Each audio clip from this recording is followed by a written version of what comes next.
Hi y'all. I've been having a hard time in terms of timing my recaps because I attend class on Tuesday and obviously a lot happens from there. But I want to release my recap closer towards the end of the week. So anyways, I think I'm gonna do like these quick videos with my initial reaction right after. It's right now 9:04. I have back-to-back classes on Tuesday nights, and I finish up with my diversity class, which is the one I mostly talk about. Um, and I shared I did end up having an opportunity.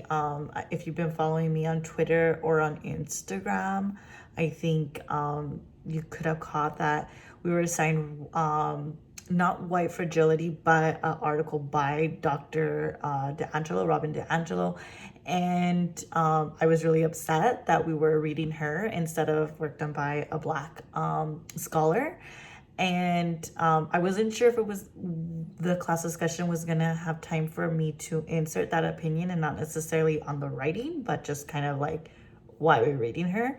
Um, and I did have an opportunity, and I'm really glad that I got a lot of kudos for it. Not that that's why I did it, but um, I was a little bit worried about speaking up and kind of being out there on a lonely limb, but it was nice to see. And I think that it's hard to kind of be the first one to speak up and to kind of like brace yourself for that impact, but I think by speaking up you open the opportunity for other people. And so it was a much better class. I got a really nice private message from my professor as well, that I'm not going to share, but it was really heartfelt. And yeah, I'm feeling a little bit better this week and exhausted. The back to back classes are pretty tough, but overall good. So that's it. That's all I wanted to share. I'll do a full recap. You'll probably see it immediately after this one. Hi, everyone. Welcome back to another recap. This is week 4. So I am about a quarter of the way through my semester, obviously about a month in. And this will have followed my initial reaction after my last class. So this week has been really, really good. I feel like I'm really definitely getting into a groove. One of the things I actually discussed with my therapist this week was that I'm just definitely feeling more of a sense of my place and knowing what my place is, and kind of what my passions are and what I'm leaning into. I'm getting a better sense of self, I guess. And that's really reflecting in not just my work that I'm doing with Latinx in academia and with my full-time employment, but also in the work I'm doing in class, the things I'm writing about and researching. It's really just kind of, it's really all coming together right now, which is really great to see, great to feel. Um, I would say that it's definitely increased my confidence as well. So, um, still definitely, obviously, very busy. I've been up most nights until at least midnight, sometimes later. I do have a lot of flexibility in my work schedule, so I'm able to sleep in when I need to, which I usually do. I don't often set a alarm. I kind of just let my body wake up when I'm rested, and that has really made a difference as well. So, in terms of my classwork, um, this week is kind of like a little bit of well, it's less definitely. Last week I had to submit, I think it was a total of 4 assignments between my 2 classes, so it was a lot. And I think this week it's only one. Obviously, also getting a head start on things due over the next couple of weeks, but the reading is also a little bit lighter than the last couple of weeks. So this weekend, I will definitely not have to be as I guess I just won't have as much to do. I still have a lot to do, just not feeling like that pressure that I definitely felt last week. So I'm definitely getting into my groove here, and it feels really great.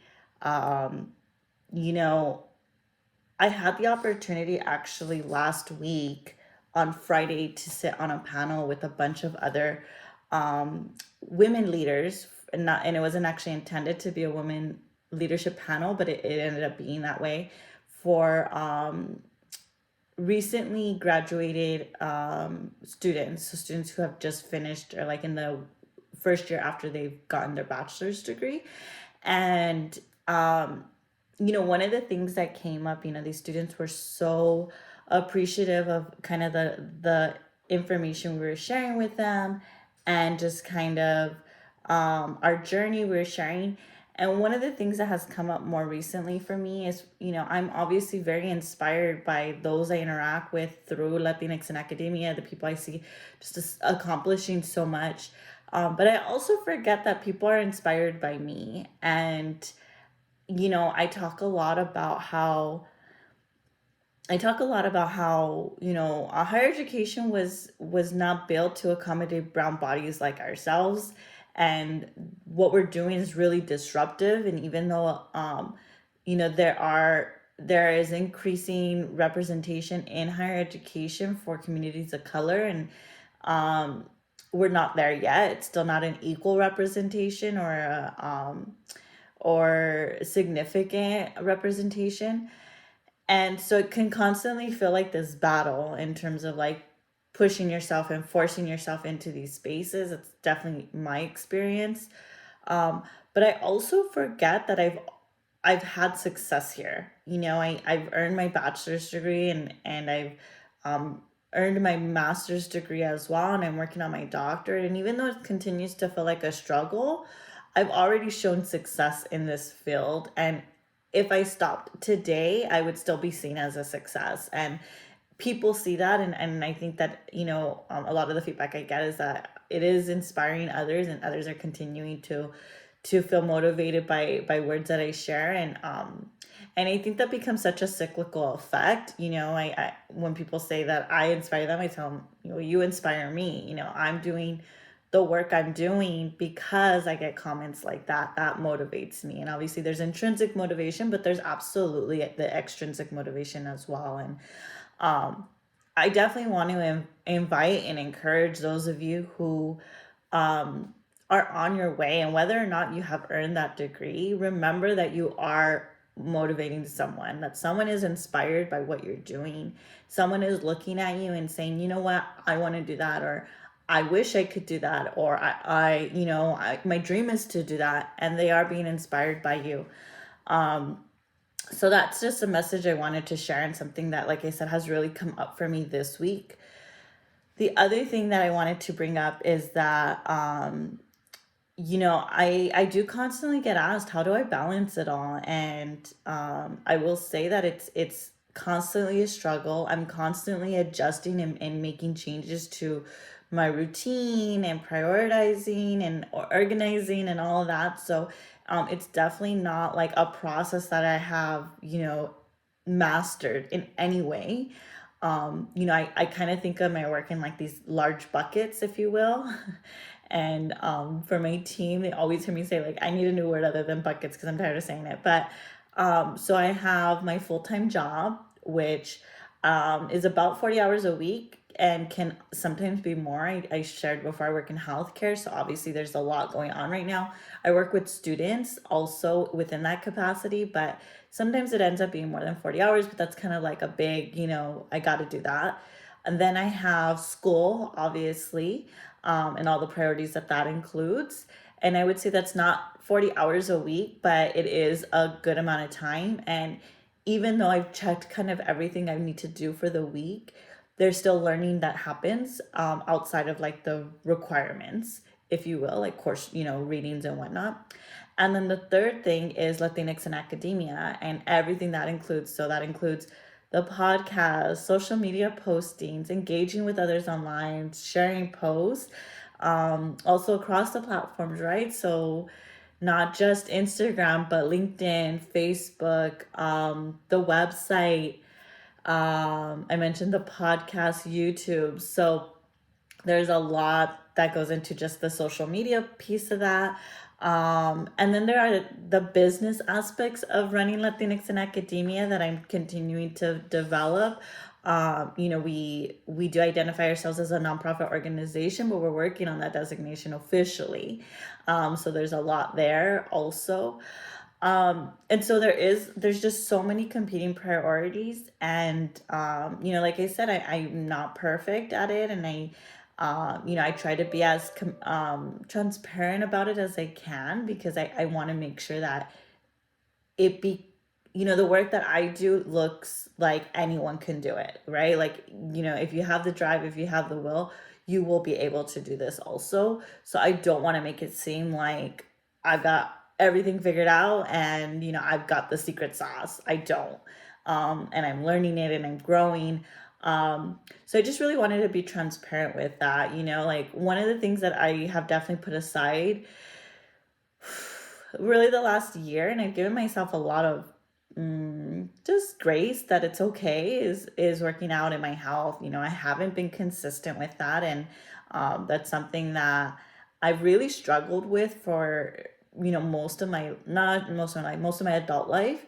um and so I am going to be starting a challenge next week. I'm not really good at sticking with those things. As committed as I am to some of these bigger things in my life, when it comes to working out, I'm a complete flake. So I'm hoping that this time will be different. I've prepared some safeguards to hopefully keep me going.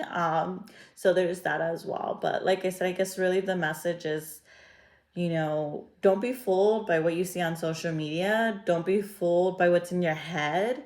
Um, there's a quote that I heard a while back, and it's really just always stuck with me, is don't re- don't compare your hustle to someone else's oh gosh, I'm messing this up. Don't compare your hustle to someone else's, like, um Instagram feed, basically.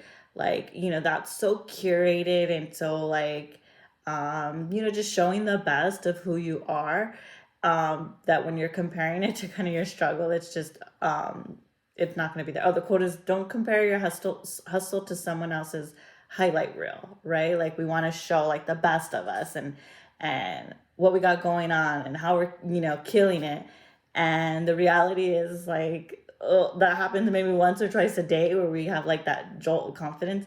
Mostly it's a struggle, and that's okay too. That indicates growth and learning and resiliency, but it's not common, and we really need to allow ourselves to feel that also. So I think that's all. I know it wasn't too much about school, mostly kind of just a pep talk, but I hope you enjoyed it. And I really appreciate everyone who continues to engage, watch these videos, follow my journey, support Latinx in academia, and then just share. I love to hear the conversations. I love to read the messages y'all send me. It's so, like I said, I might be inspiring you, but you're also inspiring me. So thank you so much for that. I really hope you all have a really great week. See ya. Bye.